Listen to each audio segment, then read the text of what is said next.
Good to see you, Jared. Thanks for doing this and subjecting yourself to all of us. One of the benchmarks that President Biden didn't mention in his speech was the U.S. budget deficit, which is closing out the fiscal year last year like above 6% of GDP. How sustainable is that as an inheritance of the incoming administration? The president spoke about this a bit in the speech in the context of doubling down on the TCJA tax cuts, of course, most of which expire at the end of next year. And he talked about I think he mentioned $5 trillion in deficit financed tax cuts if Republicans fail to offset that.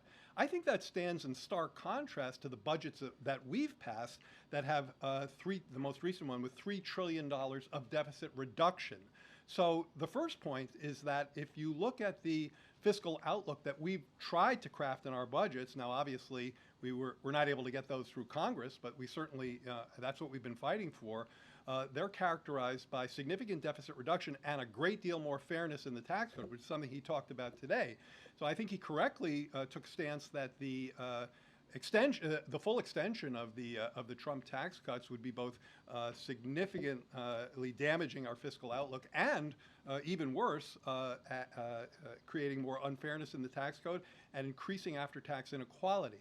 In terms of whether 6% deficits are sustainable, I think that when what you really want to see, I think it's hard and probably not that advisable to say this number is okay and that number isn't. Once you get to this level of debt to GDP, you're in trouble. Once you go over it, the markets don't really work that way. Given the extent of the debt that we face so far, we still have very successful auctions to explain what I'm talking about.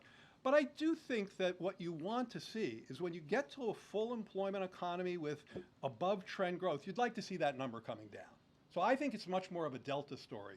You'd like to see that number coming down, and one of the reasons you don't is because decades of trickle-down economics and Republican tax cuts have severed the linkage between strong economic growth and revenue flows to the Treasury. We've tried to correct that in our budgets, but the politics have blocked us from getting it there.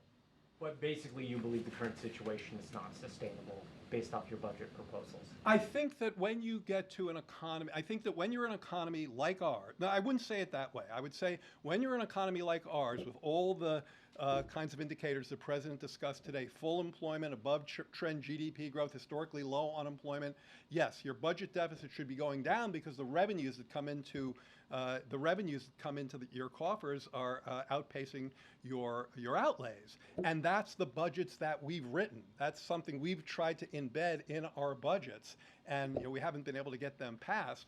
What's worrisome, and the President talked about this today, is that the incoming administration is making sounds of going in the other direction, which I would consider fiscally reckless.